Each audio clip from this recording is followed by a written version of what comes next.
Welcome to the leading podcast for long-term weight management. Subscribe to the podcast so that you don't miss an episode. You can connect with Jenny on all social media channels. You can also sign up to the newsletter to receive frequent content and tips for weight loss success. Hey guys, welcome to the Power Over Food podcast. I'm your host, Jenny McDonald. I hope life is treating you well. I am great. Life is good, but it's been incredibly busy. And I need to say, I know it's been a while since I recorded a podcast. I think the last one may even be September, but it's been a busy few months with the Food Freedom program, and the ladies are just coming to week 12 of that one. And obviously my book is in its final stages. So very, very exciting. But today I'm getting back on the podcast wagon, so to speak. And I'm incredibly excited to have a guest with me. So this lady connected with me via social media a few weeks back. And last week I was a guest on her podcast, which was wonderful. So this week she's joining me. It's really exciting because we've got so much in common. And Kayla is a health coach, energy healer, an author, a podcast host, and she's on a mission to liberate women everywhere from food prison and body shame. So without further ado, welcome to the show. Thank you for having me. I'm excited to be here. It's an absolute pleasure for you to be here. I'd love you to just start off with telling us a little bit about yourself, your story, your experience, and how you came into this field of work. So where did it all begin? For me, it actually began at a super young age. I was probably 6 or 7 when I experienced some really challenging things in childhood. And that was when I started putting on weight. I started sneaking food. I started overeating. And I became quite heavy in my very young years. So first, second, third grade. And being in elementary school, kids aren't the most sensitive. So you experience a lot of shaming and bullying over that. And I stayed really struggling with food, with my weight for a long time until 12th grade, where I did start to lose weight. Back then, it was counting calories and going on the elliptical because I didn't know different ways of doing it, which created some challenges in its own right. And that led to further challenges just because of the focus on the numbers, the calories, all of that. And actually led to full-on eating disorders in my early 20s. That was bulimia and then binge eating as well, but I feel like those two are very connected. So I went on this mission to recover from that because I didn't want that to be my story for my entire life. Eventually recovered from bulimia, which was super exciting, and started to use fitness more as a vehicle for personal development instead of just to like burn the calories. And that was such a turning point for me that I decided to become personal trainer. But what crazily happened at that time was I started to binge eat again. And I actually put back on like 30 pounds as a personal trainer. And that came from all of a sudden I had this dream job and this identity, and I thought I had to be perfect. And I had these very, very rigid expectations of how I should be eating.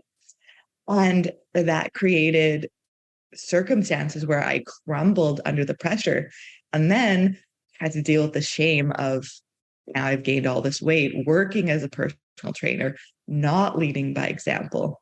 And that took me even deeper into the personal development aspect of everything.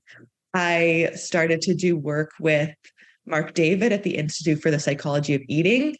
I learned so much about the root causes of things like chronic dieting, binge eating, digestive problems, like low energy, and realize how much it's so connected to our thoughts, to what else is happening in other parts of our life, and just to our overall emotional well-being. That was what really brought me into a deeper dive into like working on my energy, working on my emotions.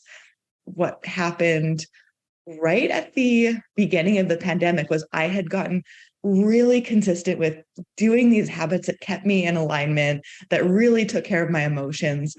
And through doing all this deeper emotional work, I realized that I was about to marry the absolute wrong person for me. Not a bad person, just the wrong person for me.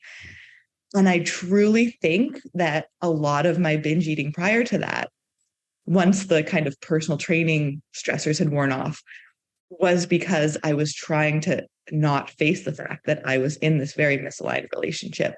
So I believe it was through doing these habits that took care of all parts of my health that allowed me to end that relationship as graciously as possible and as gracefully as possible. And they ended up getting to buy their dream house, which was super exciting for them. And then a few months later, I actually called in my soulmate relationship, and we're getting married next March. So it's been, and it's just been so amazing to see how not just taking care of your physical health from the lens of how am I eating, how am I working out, changes things, but really taking all aspects of your health, the mental, the emotional, the spiritual, the energetic. And that's what got me into energy work later on in life. And that's been such a game changer as well. And that's kind of what I do now. So I still help people with the health piece, but I know that food and workout part is like 25% of the equation, if that. So I spend a lot of time helping people with these other blocks that come up in these other arenas. Wow, what a story. So tell me how you discovered the energy work, because obviously that's something that I've only come into in the last 18 months or so, and still finding it fascinating. I almost feel like I've learned magic when I work with my clients and on myself using the techniques I've used. So tell me how you discovered energy work. I'm not sure how. I think we both have different modalities we use, but yeah, tell us a little bit about that. I've always been into manifestation and spirituality and those types of things, but I never thought to incorporate it into the way I coach or the way I help people until back in 2021. I stumbled across this program that my mentor, Patrick Dominguez, was running, and it was called Inner Coach. The program talked about how many people know what to do, whether that's with a business goal, a fitness goal, whatever it might be. And there's something getting in the way of them doing that. And it can be procrastination. It can be self-sabotage. So his program was all about giving people the tools to help them get past those blocks, to help them figure out, why am I not doing the things I know I could be doing to get these results? And he has been a spiritual seeker for a long time. He's learned tons of different modalities. And what he did in this school was he took the best of the best that he'd found, and he taught those to all of his students. Wow, excellent. And this is your main thing you do with your client, isn't it? The spirituality side of having that healthy relationship with yourself, with food. Why is this so powerful?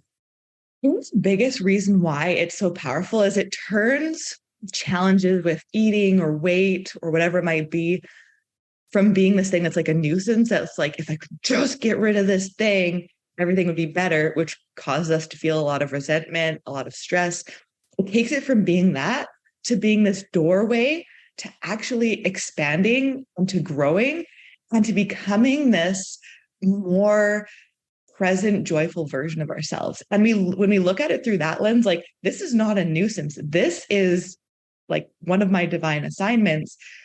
We have this different energy we bring to the situations as well. Yeah. Oh, I love the way you've described that. I mean, like I always say, every craving has a positive intention. It's like, rather than thinking, oh, I'm so cross, I want to eat chocolate, I'm not allowed to eat chocolate. It's like, oh, okay, isn't it interesting? I'm fancying chocolate. What's positive about this? What is my body trying to tell me? What's my mind trying to tell me here?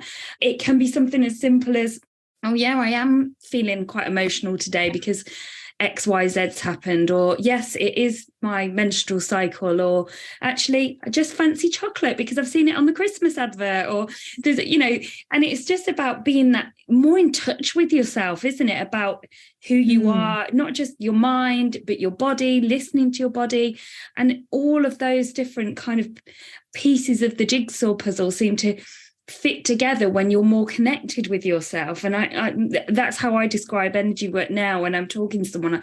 I say I feel like I found the missing piece of the puzzle, but it's amazing. It's so unknown. And as I say, I didn't know much about energy alignment apart from reading things like The Secret when I was younger until a few years ago. And everyone, I've just been on a call earlier and everyone was like, oh, what is it then? Tell me. And it's trying to explain it in a kind of, well, on a networking session, which is what I was on, trying to explain it in like 60 seconds. You're like, oh. And it's kind of hard to explain, isn't it? But I always describe it as our human Wi-Fi, and having that aligned so that the energy the frequency we're operating on, the energy we are giving off is what we want to receive back in, as opposed to not what we want to receive back in. Yeah, I don't know if you'd explain it any differently.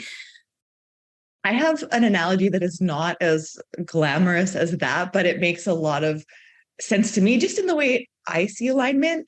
And I'll take like misaligned energy first. So and I don't know if you do it a little differently, but I think like when you're alignment mentally, physically, emotionally, and spiritually, everything's going in the same direction.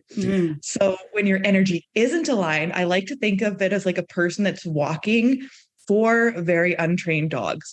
And one of them just wants to stop and pee every 5 seconds. One of them wants to chase every skateboard. One of them's tired and just wants to sit down and like not move. It's really hard to get anywhere when you're walking those 4 untrained dogs.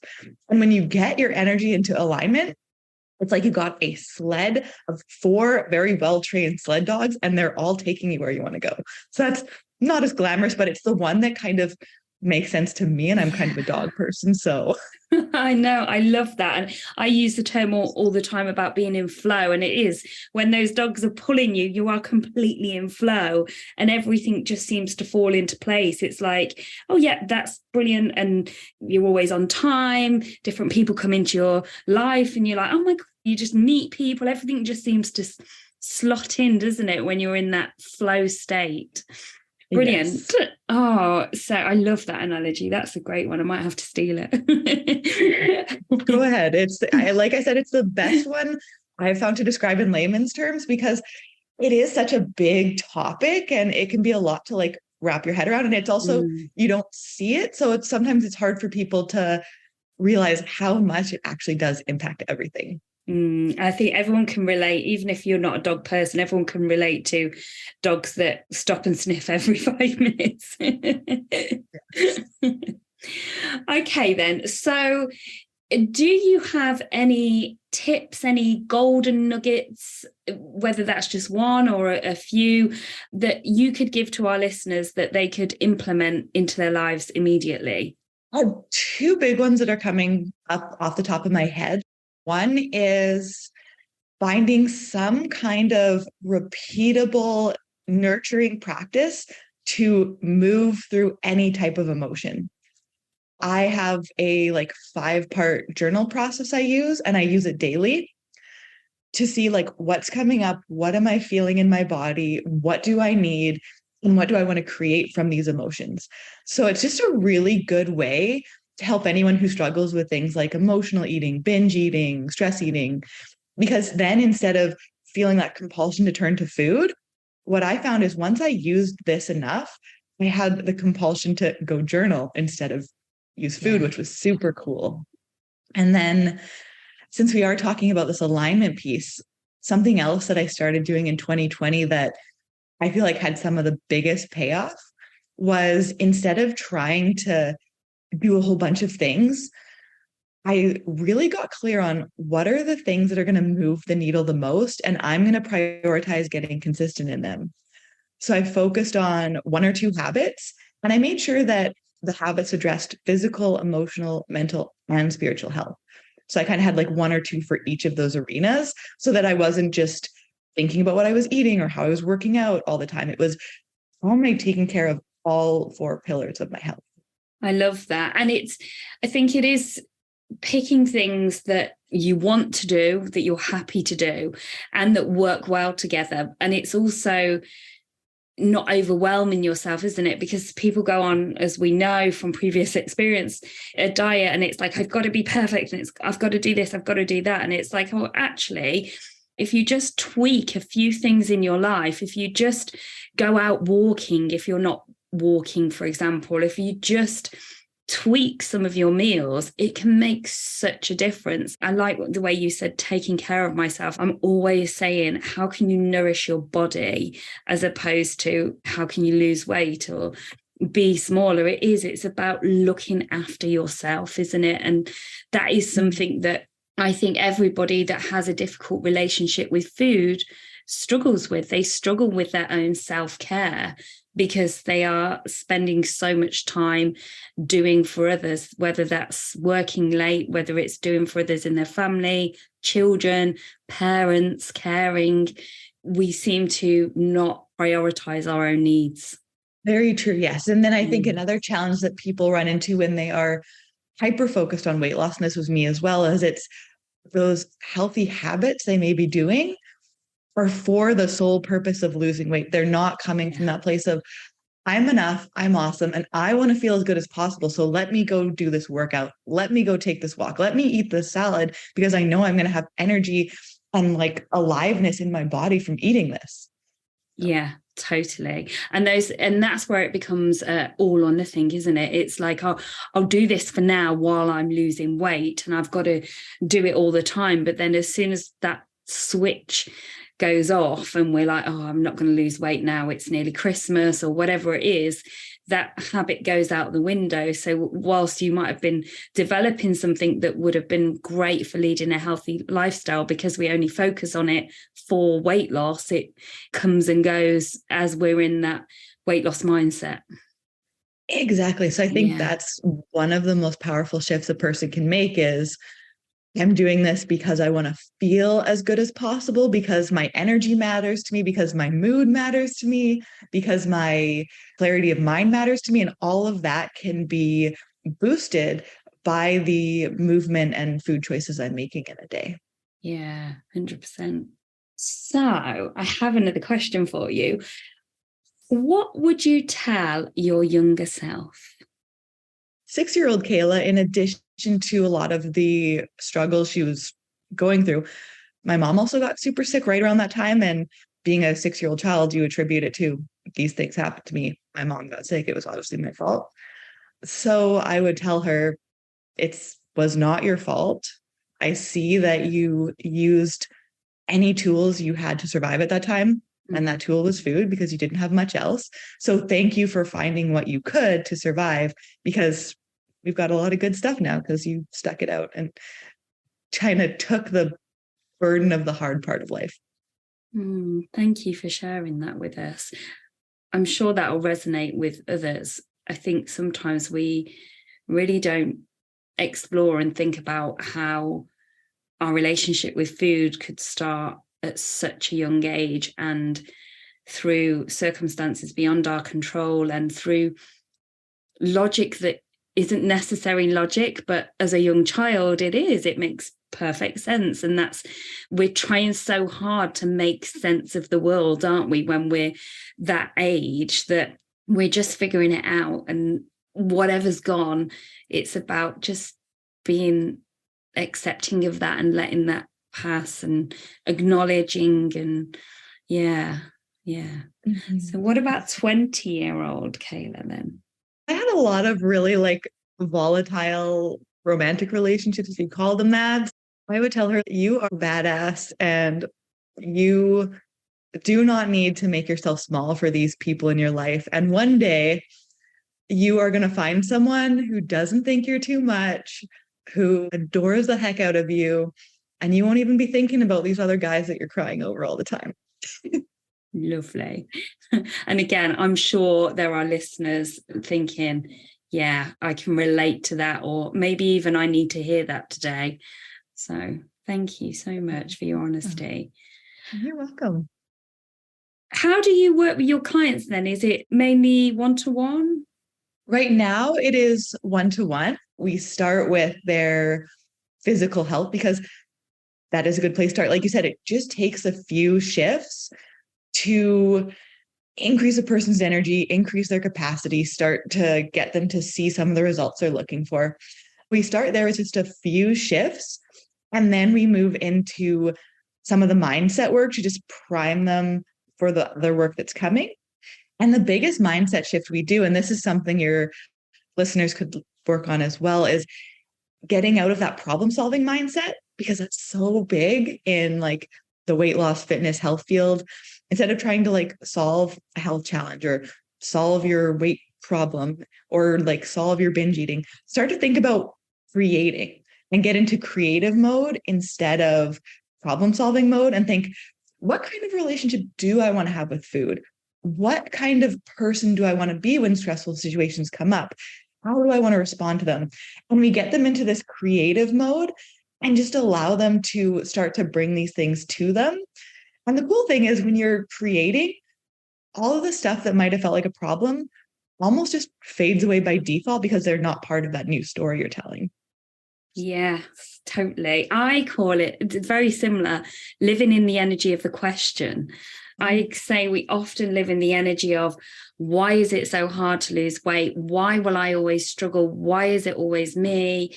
And so on and so on. And I always say, what if you lived in the energy of a different question, like, how can I nourish my body today? Or as you say, what would my ideal relationship with food look like? So you are creating, like you said, and it's when you are asking the right questions, and that's the questions you are giving off, you are putting out there, you're going to get the answers to those questions.